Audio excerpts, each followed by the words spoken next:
ಮಿತ್ರರೇ ನಮಸ್ಕಾರ. ಮಿತ್ರರೇ, ನಿಮಗೆ ತಮ್ಮನೇಲಿ ಹೆಡ್ಡಿಂಗ್ ನೋಡಿ ಒಂದು ಸ್ವಲ್ಪ ಆಶ್ಚರ್ಯ ಆಗಿರಬಹುದು. ಪಾಕಿಸ್ತಾನ ಏನು ಶರಣಾಗ್ಬಿಡ್ತಾ? ಇನ್ನೂ ಯುದ್ಧವೇ ಶುರುವಾಗಿಲ್ಲ, ಭಾರತ ಇನ್ನೂ ಪಾಕಿಸ್ತಾನಕ್ಕೆ ಯಾವುದೇ ರೂಪದಲ್ಲೂ ದಾಳಿ ಮಾಡಿಲ್ಲ, ಅಷ್ಟರಲ್ಲಾಗಲೇ ಶರಣಾಗ್ಬಿಡ್ತಾ ಅಂತ. ಮಿತ್ರರೇ, ಶರಣಾಗಿಲ್ಲ. ಶರಣಾಗುವ ರೀತಿಯಲ್ಲಿ ಪಾಕಿಸ್ತಾನದ ರಕ್ಷಣಾ ಸಚಿವ ಮಾತನಾಡಿದ್ದಾನೆ.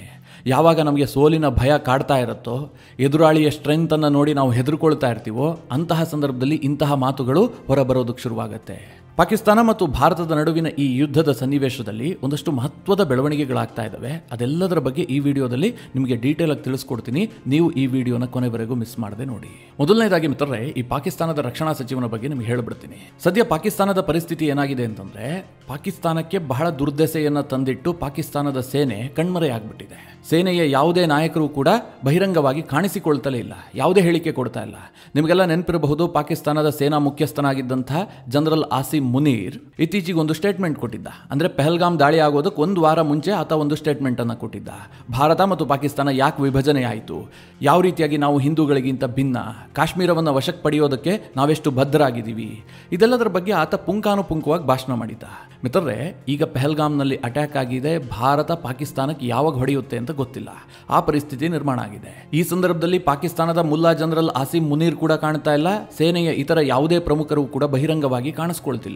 ಅವರು ದೇಶದಲ್ಲಿ ಇದಾರಾ ಇಲ್ವಾ ಅನ್ನೋದ್ರ ಬಗ್ಗೆಯೇ ಪ್ರಶ್ನೆ ಮೂಡಿದೆ. ಇಂತಹ ಸಂದರ್ಭದಲ್ಲಿ ಪಾಕಿಸ್ತಾನದ ಬಗ್ಗೆ ಮಾತನಾಡ್ತಿರುವಂತಹದ್ದು ಅಲ್ಲಿನ ನತದೃಷ್ಟ ರಾಜಕಾರಣಿಗಳು.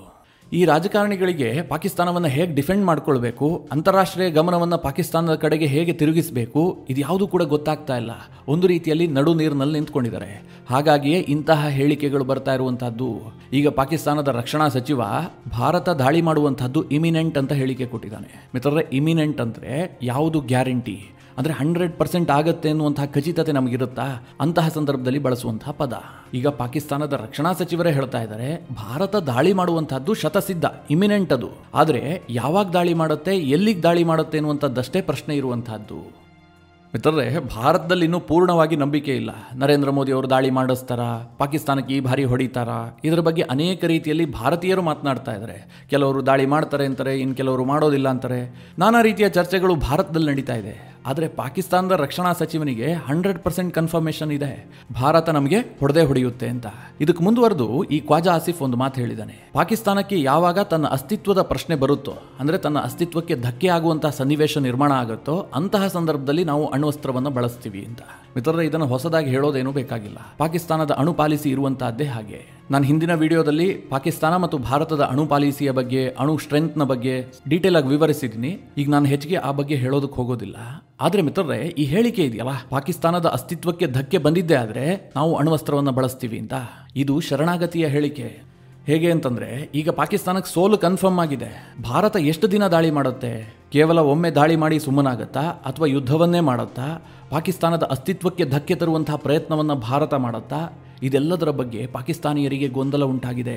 ಹೀಗಾಗಿ ಸೋತು ಶರಣಾಗಿ ಈ ಮಾತು ಹೇಳ್ತಾ ಇದ್ದಾರೆ. ಹೇಗಿದೆ ಇವರ ಹೇಳಿಕೆ ಅಂತಂದ್ರೆ, ಒಮ್ಮೆ ಸುಮ್ಮನೆ ಹೊಡೆದು ಹೋಗ್ಬಿಡಿಯಪ್ಪ, ನಾವು ಸುಮ್ಮನೆ ಕೂತಿರ್ತೀವಿ. ಹೆಚ್ಚಿಗೆ ನೀವು ದಾಳಿ ಮಾಡೋದಕ್ಕೆ ಬಂದ್ರೆ, ಪಾಕಿಸ್ತಾನದ ಅಸ್ತಿತ್ವಕ್ಕೆ ಧಕ್ಕೆ ಮಾಡುವಂತಹ ಪ್ರಯತ್ನ ಮಾಡಿದಾಗ ನಾವು ಅಣ್ವಸ್ತ್ರ ಬಳಸ್ತೀವಿ. ಅಂತಹ ಶರಣಾಗತಿಯ ಮಾತನ್ನ ಈಗ ಪಾಕಿಸ್ತಾನ ಆಡ್ತಾ ಇದೆ. ಮಿತ್ರರೇ, ಭಾರತ ಯಾವತ್ತಾದ್ರೂ ಹೀಗೆ ಮಾತನಾಡಿದ್ದನ್ನು ನೋಡಿದ್ರ? ಭಾರತ ಯಾವತ್ತಾದ್ರೂ ಅಣು ಬೆದರಿಕೆಯನ್ನ ಪಾಕಿಸ್ತಾನಕ್ಕೆ ಹಾಕಿದ್ದನ್ನು ನೋಡಿದ್ರ? ಒಂದು ವೇಳೆ ಭಾರತ ಮತ್ತು ಪಾಕಿಸ್ತಾನ ನಡುವೆ ಯುದ್ಧ ಆದಂತಹ ಸಂದರ್ಭದಲ್ಲಿ ನಮ್ಮ ಅಸ್ತಿತ್ವಕ್ಕೆ ಧಕ್ಕೆ ಬಂದ್ರೆ ನಾವು ಪಾಕಿಸ್ತಾನದ ಮೇಲೆ ಅಣ್ವಸ್ತ್ರವನ್ನು ಪ್ರಯೋಗ ಮಾಡ್ತೀವಿ, ಹೀಗಂತ ಭಾರತ ಯಾವತ್ತಾದ್ರೂ ಹೇಳಿದ್ಯಾ? ಯಾಕೆಂದ್ರೆ ಭಾರತಕ್ಕೆ ಕನ್ಫರ್ಮ್ ಆಗಿ ಗೊತ್ತು, ನಮ್ಮ ಅಸ್ತಿತ್ವಕ್ಕೆ ಧಕ್ಕೆ ತರುವಂತಹ ದಮ್ಮಾಗ್ಲಿ ತಾಕತ್ತಾಗ್ಲಿ ಯಾವುದು ಪಾಕಿಸ್ತಾನದ ಬಳಿಯಲ್ಲಿ ಇಲ್ಲ. ಆದರೆ ಪಾಕಿಸ್ತಾನಿಯರಿಗೆ ಅವರ ರಕ್ಷಣೆಯ ಬಗ್ಗೆ ಅವರಿಗೆ ಖಾತ್ರಿ ಇಲ್ಲ. ಭಾರತ ಏನಾದರೂ ಪೂರ್ಣ ಪ್ರಮಾಣದಲ್ಲಿ ಯುದ್ಧವನ್ನು ಮಾಡಿದ್ದೇ ಆದರೆ, ತನ್ನ ಪೂರ್ಣ ತಾಕತ್ತನ್ನು ಪ್ರಯೋಗ ಮಾಡಿ ಪಾಕಿಸ್ತಾನದ ಮೇಲೆ ಎಗರಿ ಬಂದಿದ್ದೇ ಆದರೆ, ಅಂತಹ ಸಂದರ್ಭದಲ್ಲಿ ಪಾಕಿಸ್ತಾನದ ಅಸ್ತಿತ್ವಕ್ಕೆ ಧಕ್ಕೆ ಉಂಟಾಗತ್ತೆ. ಆಗ ನಾವು ಅಣ್ವಸ್ತ್ರವನ್ನು ಬಳಸ್ತೀವಿ. ಹೀಗಂತ ಹತಾಶೆಯಿಂದ ಶರಣಾಗತಿಯ ಮಾತನ್ನು ಸ್ವತಃ ಪಾಕಿಸ್ತಾನದ ರಕ್ಷಣಾ ಸಚಿವ ಹೇಳ್ತಾ ಇದ್ದಾನೆ. ಇನ್ನೊಂದು ಕಡೆಯಲ್ಲಿ ನಿನ್ನೆ ಇಡೀ ದಿನ ಒಂದು ಸುದ್ದಿಯಾಗಿತ್ತು. ಪಾಕಿಸ್ತಾನಕ್ಕೆ ಟರ್ಕಿಯಿಂದ 6 ಸೇನಾ ವಿಮಾನಗಳು ಬಂದಿದ್ದಾವೆ, ಕಾರ್ಗೋ ಪ್ಲೈನ್ಗಳು ಬಂದಿಳಿದಿದ್ದಾವೆ, ಶಸ್ತ್ರಾಸ್ತ್ರಗಳ ಪೂರೈಕೆ ಆಗಿದೆ. ಟರ್ಕಿ ಪಾಕಿಸ್ತಾನದ ರಕ್ಷಣೆಗೆ ನಿಂತುಕೊಂಡಿದೆ. ಬೇಕಾದಂತಹ ಅತ್ಯಾಧುನಿಕ ಶಸ್ತ್ರಾಸ್ತ್ರವನ್ನು ಪಾಕಿಸ್ತಾನಕ್ಕೆ ಪೂರೈಕೆ ಮಾಡಲಾಗಿದೆ. ಈ ರೀತಿಯ ಸುದ್ದಿಗಳನ್ನು ಪಾಕಿಸ್ತಾನದ ಮಾಧ್ಯಮಗಳು ಆರಂಭದಲ್ಲಿ ಮಾಡಿದ್ವು. ಫೋಟೋಗಳನ್ನು ಕೂಡ ರಿಲೀಸ್ ಮಾಡಲಾಯಿತು. ಅದಾದ ಬಳಿಕ ಭಾರತೀಯ ಮಾಧ್ಯಮಗಳಲ್ಲೂ ಕೂಡ ಇದು ದೊಡ್ಡ ಮಟ್ಟದಲ್ಲಿ ಸದ್ದಾಯಿತು. ನಾನು ಕೂಡ ಅದರ ಬಗ್ಗೆ ವಿಡಿಯೋ ಮಾಡಿ ನಿಮಗೆ ತಿಳಿಸಿದ್ದೆ, ಟರ್ಕಿ ಇಂತಹ ದುಸ್ಸಾಹಸಕ್ಕೆ ಕೈ ಹಾಕಿಬಿಡ್ತಾ ಅಂತ. ಆದರೆ ಮಿತ್ರರೇ, ಅದರ ಅಸಲಿಯತ್ತು ಈಗ ಬಯಲಾಗಿದೆ. ಟರ್ಕಿ ಹೇಳ್ತಾ ಇದೆ, ನಾವು ಯಾವುದೇ ರೀತಿಯ ಶಸ್ತ್ರಾಸ್ತ್ರಗಳನ್ನು ಪಾಕಿಸ್ತಾನಕ್ಕೆ ಪೂರೈಕೆ ಮಾಡಿಲ್ಲ. ನಮ್ಮ ಸೇನಾ ವಿಮಾನಗಳು ರೀಫ್ಯೂಲಿಂಗ್ಗೋಸ್ಕರವಾಗಿ ಪಾಕಿಸ್ತಾನದಲ್ಲಿ ಇಳಿದಿದ್ವು ಅಷ್ಟೇ. ದಾರಿ ಮಧ್ಯದಲ್ಲಿ ನಾವು ಇಳಿದಿದ್ದು, ಅದನ್ನೇ ಪಾಕಿಸ್ತಾನದಲ್ಲಿ ಆ ರೀತಿಯಾಗಿ ಸುದ್ದಿ ಮಾಡಲಾಗ್ತಾ ಇದೆ. ಈ ಸಂದರ್ಭದಲ್ಲಿ ನಾವು ಟೆನ್ಷನ್ ಅನ್ನ ಪರಿಹರಿಸುವತ್ತ ಗಮನ ಹರಿಸ್ತಾ ಇದ್ದೀವಿ. ಯಾವುದೇ ಟೆನ್ಷನ್ ಅನ್ನ ಇನ್ನಷ್ಟು ಜಾಸ್ತಿ ಮಾಡುವಂತಹದ್ದು ಟರ್ಕಿಯ ಉದ್ದೇಶ ಆಗಿಲ್ಲ. ಟರ್ಕಿಯಿಂದ ಯಾವುದೇ ಮಾದರಿಯ ಶಸ್ತ್ರಾಸ್ತ್ರಗಳೂ ಕೂಡ ಪಾಕಿಸ್ತಾನಕ್ಕೆ ಪೂರೈಕೆ ಆಗಿಲ್ಲ. ಇದು ಸತ್ಯಕ್ಕೆ ದೂರವಾದಂತಹ ವಿಚಾರ ಅಂತ ಹೇಳಿ ಟರ್ಕಿ ಅದನ್ನು ಸಾರಾಸಗಟಾಗಿ ತಳ್ಳಿ ಹಾಕಿದೆ. ಇಲ್ಲಿ ಒಂದು ವಿಚಾರವನ್ನು ಸೂಕ್ಷ್ಮವಾಗಿ ಗಮನಿಸಿ. ಭಾರತಕ್ಕೂ ಕೂಡ 2 ಸೇನಾ ವಿಮಾನಗಳು ಬಂದಿದ್ವು. ಒಂದು ಅಮೆರಿಕದ್ದು, ಇನ್ನೊಂದು ಇಸ್ರೇಲ್ನದ್ದು. 2 ಸೇನಾ ವಿಮಾನಗಳು ಕೂಡ ಭಾರತದ ಏರ್ಬೇಸ್ನಲ್ಲಿ ಬಂದು ಲ್ಯಾಂಡ್ ಆಗಿದ್ವು. ಆದರೆ ಭಾರತವಾಗ್ಲಿ, ಅಮೆರಿಕವಾಗ್ಲಿ ಅಥವಾ ಇಸ್ರೇಲ್ ಆಗಲಿ ಯಾರೂ ಕೂಡ ನಮ್ಮ ಸೇನಾ ವಿಮಾನವನ್ನು ನಾವು ರಿಫ್ಯೂಲಿಂಗ್ಗೆ ಕಳಿಸಿದ್ವಿ, ಭಾರತಕ್ಕೆ ಯಾವುದೇ ಶಸ್ತ್ರಾಸ್ತ್ರವನ್ನು ಕಳುಹಿಸಿಲ್ಲ, ಈ ರೀತಿಯ ಸ್ಟೇಟ್ಮೆಂಟ್ಗಳನ್ನು ಯಾರೂ ಕೊಟ್ಟಿಲ್ಲ. ಆದರೆ ಪಾಕಿಸ್ತಾನದ ವಿಚಾರದಲ್ಲಿ ಟರ್ಕಿ ಕೊಡ್ತಾ ಇದೆ. ಯಾಕೆ ಟರ್ಕಿ ಈ ಸ್ಟೇಟ್ಮೆಂಟ್ ಅನ್ನು ಕೊಟ್ಟಿದೆ ಅಂತಂದ್ರೆ ಒಂದು ಭಯ. ಇವತ್ತು ಭಾರತ ಮತ್ತು ಟರ್ಕಿಯ ನಡುವೆ ಒಂದು ಸಮಾಧಾನಕರ ಸಂಬಂಧ ಇದೆ. ನಾನು ಯಾಕೆ ಸಮಾಧಾನಕರ ಸಂಬಂಧ ಅಂತ ಬಳಸ್ತಾ ಇದ್ದೀನಿ ಅಂತಂದ್ರೆ, ನಾವು ಉತ್ತಮವಾದ ಸಂಬಂಧವನ್ನಂತೂ ಇಟ್ಕೊಂಡಿಲ್ಲ. ಯಾಕೆಂದ್ರೆ ಕಾಶ್ಮೀರ ವಿಚಾರದಲ್ಲಿ ಟರ್ಕಿ ಪಾಕಿಸ್ತಾನಕ್ಕೆ ಸಪೋರ್ಟ್ ಮಾಡುತ್ತೆ. ಜೊತೆಗೆ ಟರ್ಕಿ ಪಾಕಿಸ್ತಾನಕ್ಕೆ ಅತ್ಯಂತ ಮಿತ್ರ ದೇಶ. ಇಂತಹ ಸಂದರ್ಭದಲ್ಲೂ ಕೂಡ ಭಾರತದೊಂದಿಗೆ ಅವರು ಒಂದು ಸ್ವಲ್ಪ ಸ್ನೇಹವನ್ನ ಇಟ್ಟುಕೊಂಡಿದ್ದಾರೆ. ಸದ್ಯ ಭಾರತ ಮತ್ತು ಪಾಕಿಸ್ತಾನದ ನಡುವೆ ಇರುವಂತಹ ಈ ಟೆನ್ಷನ್ ನಲ್ಲಿ ಟರ್ಕಿ ಮತ್ತು ಭಾರತದ ಸಂಬಂಧವನ್ನು ಹಾಳು ಮಾಡಿಕೊಳ್ಳೋದಕ್ಕೆ ಟರ್ಕಿ ಸಿದ್ಧ ಇಲ್ಲ. ಹೀಗಾಗಿ ಅವರು ಸ್ಟೇಟ್ಮೆಂಟ್ ಅನ್ನು ರಿಲೀಸ್ ಮಾಡಿದ್ದಾರೆ. ನಾವು ಶಸ್ತ್ರಾಸ್ತ್ರವನ್ನ ಪೂರೈಕೆ ಮಾಡಿಲ್ಲ, ಮಾಡೋದು ಕೂಡ ಇಲ್ಲ. ಟರ್ಕಿ ಯಾಕೆ ಅಷ್ಟು ತಕ್ಷಣಕ್ಕೆ ಒತ್ತಡಕ್ಕೊಳಗಾಯಿತು, ಸ್ಟೇಟ್ಮೆಂಟ್ ಅನ್ನು ರಿಲೀಸ್ ಮಾಡ್ತು ಕೇಳಿದ್ರೆ, ಯಾಕಂದ್ರೆ ಅವ್ರು ಸುಮ್ಮನೆ ಕೂರಬಹುದಿತ್ತು. ಭಾರತದ ಮೇಲೆ ಒಂದು ಒತ್ತಡ ಕ್ರಿಯೇಟ್ ಆಗುತ್ತೆ, ಭಾರತೀಯರು ಕೂಡ ಹೆದರ್ಕೊಳ್ಳುವಂತ ಸಾಧ್ಯತೆಗಳಿರುತ್ತೆ. ಹೀಗೆಲ್ಲ ಟರ್ಕಿ ಕೂಡ ಯೋಚನೆ ಮಾಡಬಹುದಿತ್ತಲ್ವಾ, ನನ್ನ ಸ್ನೇಹಿತನಿಗೆ ಇದರಿಂದ ಲಾಭ ಆಗುತ್ತೆ ಅಂತ. ಟರ್ಕಿ ಆ ಸುದ್ದಿಯ ಲಾಭವನ್ನು ಕೂಡ ಪಾಕಿಸ್ತಾನ ಪಡೆಯೋದಕ್ಕೆ ಅವಕಾಶ ಕೊಟ್ಟಿಲ್ಲ. ಯಾಕೆ ಕೇಳಿದ್ರೆ ಅದಕ್ಕೂ ಕೂಡ ಭಾರತೀಯರೇ ಕಾರಣ. ಮಿತ್ರರೇ, ಯಾವಾಗ ಈ ಸುದ್ದಿ ಭಾರತದಲ್ಲಿ ಹೆಚ್ಚು ಪ್ರಸಾರ ಆಗೋದಕ್ಕೆ ಶುರುವಾಯಿತು, ಭಾರತೀಯ ಸೋಷಿಯಲ್ ಮೀಡಿಯಾಗಳಲ್ಲಿ ಬಾಯ್ಕಾಟ್ ಟರ್ಕಿಯ ಬಗ್ಗೆ ಚರ್ಚೆ ಶುರುವಾಗ್ಬಿಡ್ತು. ನಿಮಗೆ ಗೊತ್ತಿರಲಿ, ಇವತ್ತು ಭಾರತದಿಂದ ಅತಿ ಹೆಚ್ಚಿನ ಸಂಖ್ಯೆಯಲ್ಲಿ ಜನ ಟರ್ಕಿ ಪ್ರವಾಸಕ್ಕೆ ಹೋಗ್ತಾರೆ. ಟರ್ಕಿ ಇವತ್ತು ಟೂರಿಸಂ ಅನ್ನ ಬಹಳಷ್ಟು ಪ್ರಮೋಟ್ ಮಾಡ್ತಾ ಇದೆ. ಟರ್ಕಿಗೆ ಬರುವಂತಹ ಪ್ರವಾಸಿಗರಲ್ಲಿ ಭಾರತೀಯರ ಸಂಖ್ಯೆ ಜಾಸ್ತಿ ಇರುತ್ತೆ. ಈ ಭಾರತ ಮತ್ತು ಪಾಕಿಸ್ತಾನದ ನಡುವಿನ ಜಂಗಿ ಕುಸ್ತಿಯಲ್ಲಿ ತನ್ನ ಟೂರಿಸಂ ಹೊಡೆತ ತಿನ್ನುವಂತಹದ್ದು ಟರ್ಕಿಗೆ ಇಷ್ಟ ಇಲ್ಲ. ಅದಕ್ಕೋಸ್ಕರವಾಗಿ ಅವರು ತಕ್ಷಣವಾಗಿ ಸ್ಟೇಟ್ಮೆಂಟ್ ಅನ್ನು ರಿಲೀಸ್ ಮಾಡಿದ್ದಾರೆ, ನಾವು ಶಸ್ತ್ರಾಸ್ತ್ರವನ್ನ ಪೂರೈಕೆ ಮಾಡಿಲ್ಲ ಅಂತ. ಹೀಗಾಗಿ ಪಾಕಿಸ್ತಾನದ ಸುಳ್ಳು ಪ್ರೊಪಗೆಂಡಾವನ್ನು ಬಿಲ್ಡ್ ಮಾಡುವಂತಹದ್ದು, ಸುಳ್ಳು ಸುದ್ದಿಯನ್ನು ಹರಡುವಂತಹ ಒಂದು ಪ್ರಯತ್ನ ಏನಿದೆ ಅದಕ್ಕೆ ಬಹಳ ಹಿನ್ನಡೆಯಾಗಿದೆ. ಈಗಾಗಲೇ ಭಾರತ ಸರ್ಕಾರ ಒಂದು ತೀರ್ಮಾನ ಮಾಡಿದೆ, ಪಾಕಿಸ್ತಾನದ 16 ಯೂಟ್ಯೂಬ್ ಚಾನೆಲ್ಗಳನ್ನು ಬ್ಯಾನ್ ಮಾಡುವಂತಹ ತೀರ್ಮಾನ. ಯಾಕೆಂದ್ರೆ ಅವರೆಲ್ಲ ಸುಳ್ಳು ಸುದ್ದಿಯನ್ನು ಹಬ್ಬಿಸ್ತಾ ಇದ್ದಾರೆ. ಇದರಿಂದ ಭಾರತದ ಯೂನಿಟಿಗೆ ಧಕ್ಕೆ ಆಗುತ್ತೆ ಅಂತ ಭಾರತ ಸರ್ಕಾರಕ್ಕೆ ಅನಿಸಿತ್ತು. ಇದೇ ಕಾರಣದಿಂದಾಗಿ 16 ಯೂಟ್ಯೂಬ್ ಚಾನೆಲ್ಗಳನ್ನು ಬ್ಯಾನ್ ಮಾಡುವಂತಹ ತೀರ್ಮಾನವನ್ನು ಕೇಂದ್ರ ಸರ್ಕಾರ ಕೈಗೊಂಡಿತ್ತು. ಮಿತ್ರರೇ, ಇದು ಸಾಕಾಗೋದಿಲ್ಲ. ಭಾರತ ಸರ್ಕಾರ ಇನ್ನೂ ಕಠಿಣವಾದಂತಹ ಕ್ರಮಗಳನ್ನು ಪಾಕಿಸ್ತಾನದ ಬಗ್ಗೆ ತೆಗೆದುಕೊಳ್ಬೇಕು. ಈ ಪಾಕಿಸ್ತಾನದ ಕಂತ್ರಿಗಳು ಏನು ಮಾಡ್ತಾರೆ ಅಂತಂದರೆ, ಈ ಭಾರತದ ಯೂಟ್ಯೂಬರ್ಸ್ಗಳು ವಿಡಿಯೋಗಳನ್ನು ಮಾಡ್ತಾರಲ್ಲ, ಅವರಿಗೆ ಭಾರತದ ಹೆಸರಿನಲ್ಲಿ ಬಂದು ಕಮೆಂಟ್ ಮಾಡುವಂಥದ್ದು. ನೀವು ಅದ್ಭುತವಾದಂತಹ ಒಂದು ವಿಡಿಯೋವನ್ನು ಮಾಡಿರ್ತೀರಿ, ಬಹಳ ಉತ್ತಮವಾದಂತಹ ಇನ್ಫಾರ್ಮೇಶನ್ ಕೊಟ್ಟಿರ್ತೀರಿ, ಅದರ ಬಗ್ಗೆ ತೀರಾ ನೆಗೆಟಿವ್ ಕಮೆಂಟ್ಗಳನ್ನು ಹಾಕಿ ಅವರ ಮನೋಸ್ಥೈರ್ಯವನ್ನು ಕುಸಿಯುವಂತೆ ಮಾಡುವಂಥದ್ದು. ಅದೇ ಪಾಕಿಸ್ತಾನದ ಪರವಾಗಿ ಮಾತನಾಡುವಂತಹ ಜರ್ನಲಿಸ್ಟ್ಗಳು ಕೂಡ ಭಾರತದಲ್ಲಿದ್ದಾರೆ, ಯೂಟ್ಯೂಬರ್ಸ್ಗಳು. ಅದೇ ಬುರ್ಕಾದತ್ತು, ರವೀಶ್ ಕುಮಾರು, ಆ ಧ್ರುವ್ ರಾಟಿ, ಇವರೆಲ್ಲರೂ ಕೂಡ ಯುದ್ಧ ಬೇಡ, ಯುದ್ಧ ಬೇಡ, ಯುದ್ಧ ಆಗ್ಬಿಟ್ರೆ ಹಾಗಾಗುತ್ತೆ, ಎಕನಾಮಿ ಇಷ್ಟು ಬಿದ್ದು ಹೋಗುತ್ತೆ, ಭಾರತಕ್ಕೆ ಯುದ್ಧ ಪರಿಹಾರ ಅಲ್ಲ, ಹೀಗೆಲ್ಲ ಬಡಕಾಯಿಸೋದಕ್ಕೆ ಶುರು ಮಾಡಿದ್ದಾರೆ. ಆ ವಿಡಿಯೋಗಳಿಗೆ ಬಹಳ ಉತ್ತಮವಾದಂತಹ ಕಮೆಂಟ್ಗಳನ್ನು ಹಾಕುವಂತಹದ್ದು. ಈ ರೀತಿಯಾಗಿ ಭಾರತದ ಸೋಷಿಯಲ್ ಮೀಡಿಯಾಗಳನ್ನು ಕೂಡ ಮ್ಯಾನಿಪುಲೇಟ್ ಮಾಡುವಂತಹ ಪ್ರಯತ್ನವನ್ನ ಪಾಕಿಸ್ತಾನದ ಜನ ಮಾಡ್ತಾ ಇರ್ತಾರೆ. ಹೀಗಾಗಿ ಇದರ ಬಗ್ಗೆಯೂ ಕೂಡ ಕೇಂದ್ರ ಸರ್ಕಾರ ಸ್ವಲ್ಪ ಗಮನ ಹರಿಸಬೇಕು. ಇನ್ನೊಂದು ಕಡೆ ಈ ಪಾಕಿಸ್ತಾನದ ಸೇನಾ ಮುಖ್ಯಸ್ಥ ಆಸಿಮ್ ಮುನೀರ್ ಈಗಾಗಲೇ ಕಣ್ಮರೆಯಾಗಿದ್ದಾನೆ, ಎಲ್ಲೂ ಕೂಡ ಸಾರ್ವಜನಿಕವಾಗಿ ಕಾಣ್ತಾ ಇಲ್ಲ ಅಂತ ನಿಮಗೆ ಹೇಳಿದ್ನಲ್ಲ. ಅದಕ್ಕೆ ಪಾಕಿಸ್ತಾನದಲ್ಲಿ ಒಂದು ರೀತಿಯ ಚರ್ಚೆಗಳು ಆರಂಭಗೊಂಡಿದೆ. ಪಾಕಿಸ್ತಾನದ ಸೋಷಿಯಲ್ ಮೀಡಿಯಾದಲ್ಲೇ ಈ ರೀತಿಯಾದಂತಹ ಚರ್ಚೆಗಳು ನಡೀತಾ ಇದೆ. ಯಾಕೋಸ್ಕರವಾಗಿ ಆಸಿಫ್ ಮುನೀರ್ ಕಾಣಿಸ್ಕೊಳ್ತಾ ಇಲ್ಲ? ಆತ ಬಂಕರ್ನಲ್ಲಿ ಅಡಗಿದಾನ ಅಥವಾ ವಿದೇಶಕ್ಕೆ ಹೋಗಿದಾನ? ಆತನಿಗೆ ಅಷ್ಟೆಲ್ಲ ಭಯ ಆಗ್ತಿರೋದು ಯಾಕೆ? ಇದರ ಬಗ್ಗೆ ಪಾಕಿಸ್ತಾನದ ಸೋಷಿಯಲ್ ಮೀಡಿಯಾದಲ್ಲಿ ಏನು ಚರ್ಚೆ ಆಗ್ತಾ ಇದೆ ಕೇಳಿದ್ರೆ, ಈ ಹಿಂದೆ ಅಮೆರಿಕ ಮತ್ತು ಇರಾನ್ ನಡುವೆ ಟೆನ್ಷನ್ ಉದ್ಭವವಾದಂತಹ ಸಂದರ್ಭದಲ್ಲಿ ಇರಾನ್ ರೆವಲ್ಯೂಷನರಿ ಗಾರ್ಡ್ನ ಮುಖ್ಯಸ್ಥನಾದಂತಹ ಕಾಸಿಂ ಸುಲೇಮಾನಿಯನ್ನ ಅಮೆರಿಕ ತನ್ನ ಡ್ರೋನ್ ಅನ್ನು ಬಳಸಿ ಹತ್ಯೆ ಮಾಡಿತ್ತು. ಆ ಕಾಸಿಂ ಸುಲೇಮಾನಿ ಕಾರ್ನಲ್ಲಿ ಹೋಗ್ತಾ ಇರ್ತಾನೆ. ಆ ಸಂದರ್ಭದಲ್ಲಿ ಅಮೆರಿಕ ತನ್ನ ಡ್ರೋನ್ ಅನ್ನು ಬಳಸಿ ಮಿಸೈಲ್ ಮೂಲಕವಾಗಿ ಆತನನ್ನು ಉಡಾಯಿಸಿತ್ತು. ಈ ಮುಲ್ಲಾ ಜನರಲ್ ಆಸಿಫ್ ಮುನೀರ್ಗೂ ಕೂಡ ಅದೇ ರೀತಿಯ ಭಯ ಕಾಡ್ತಾ ಇದೆ.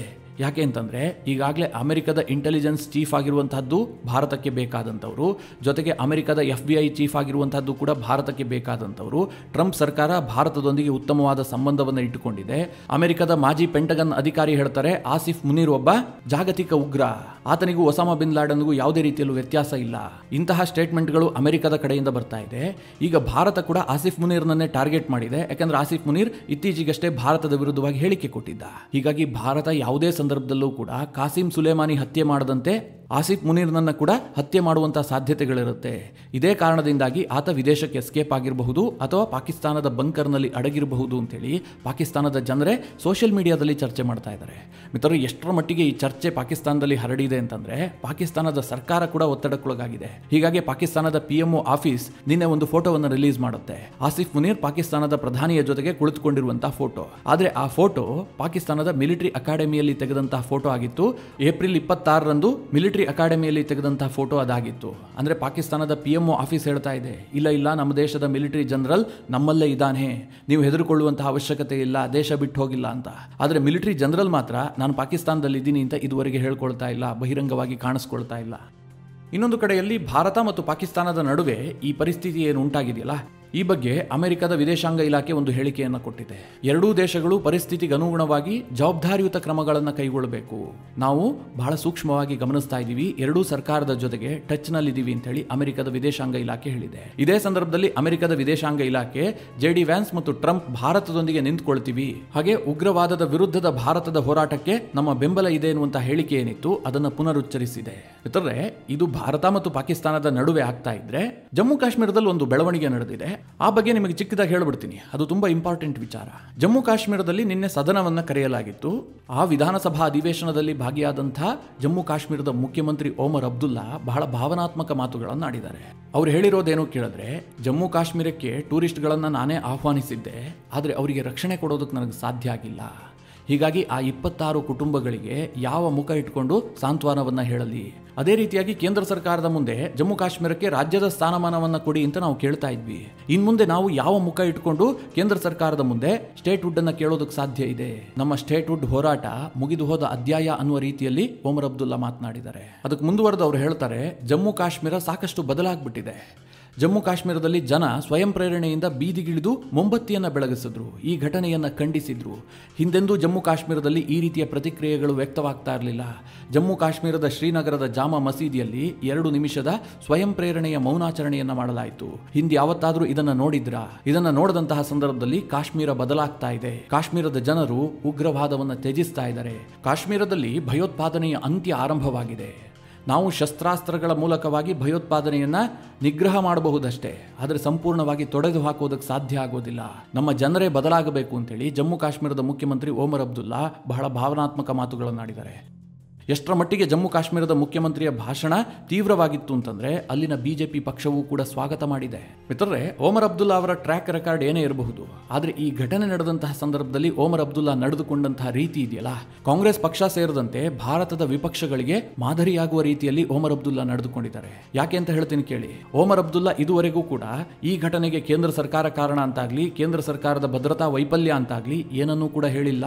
ಬದಲಾಗಿ ನಾನು ಮುಖ್ಯಮಂತ್ರಿಯಾಗಿ ವಿಫಲನಾಗಿದ್ದೀನಿ ಸೆಕ್ಯೂರಿಟಿ ಕೊಡೋದಕ್ಕೆ ಅಂತ ಅವರು ಒಪ್ಕೊಂಡಿದ್ದಾರೆ. ಹಾಗೆ ನೋಡೋಕೆ ಹೋದ್ರೆ ಮಿತ್ರರೇ, ಜಮ್ಮು ಕಾಶ್ಮೀರ ಯೂನಿಯನ್ ಟೆರಿಟರಿ, ಅಲ್ಲಿನ ಲಾ ಅಂಡ್ ಆರ್ಡರ್ ಇರುವಂತಹದ್ದು ಕೇಂದ್ರ ಸರ್ಕಾರದ ಹೋಮ್ ಡಿಪಾರ್ಟ್ಮೆಂಟ್ ಬಳಿಯಲ್ಲಿ, ಅಂದ್ರೆ ಜಮ್ಮು ಕಾಶ್ಮೀರದ ಪೊಲೀಸರು ಇರುವಂತಹದ್ದು ಅಮಿತ್ ಶಾ ಅವರ ಕೆಳಗಡೆ. ಇಂತಹ ಸಂದರ್ಭದಲ್ಲೂ ಕೂಡ ಓಮರ್ ಅಬ್ದುಲ್ಲಾ ಹೇಳ್ತಾರೆ, ಜಮ್ಮು ಕಾಶ್ಮೀರಕ್ಕೆ ಬಂದಂತಹ ಅತಿಥಿಗಳಿಗೆ ರಕ್ಷಣೆಯನ್ನ ಕೊಡೋದಕ್ಕೆ ನನಗೆ ಸಾಧ್ಯ ಆಗಿಲ್ಲ, ಹೀಗಾಗಿ ನಾನು ಮುಖ್ಯಮಂತ್ರಿಯಾಗಿ ವಿಫಲನಾಗಿದ್ದೀನಿ ಅಂತ. ಮಿತ್ರರೇ, ಇದು ಜವಾಬ್ದಾರಿಯನ್ನು ತೆಗೆದುಕೊಳ್ಳುವಂತಹ ರೀತಿ. ಅದೇ ಕರ್ನಾಟಕ ಸೇರಿದಂತೆ ಇಡೀ ದೇಶದಲ್ಲಿ ಕಾಂಗ್ರೆಸ್ನವರು ಏನು ಹೇಳ್ತಾ ಇದ್ದಾರೆ? ಭದ್ರತಾ ಲೋಪ, ಇಂಟೆಲಿಜೆನ್ಸ್ ಫೇಲ್ಯೂರ್, ನಾವು ರಕ್ಷಣೆಯನ್ನು ಹೆಚ್ಚು ಮಾಡಿಕೊಳ್ಬೇಕು, ಯುದ್ಧ ಮಾಡಬಾರ್ದು, ಈ ರೀತಿಯ ವಿಭಿನ್ನ ಹೇಳಿಕೆಗಳು ಬರ್ತಾ ಇದ್ದಾವೆ. ಕಾಂಗ್ರೆಸ್ ಪಕ್ಷಕ್ಕೆ ಮುಜುಗರ ಉಂಟಾಗ್ತಾ ಇದೆ.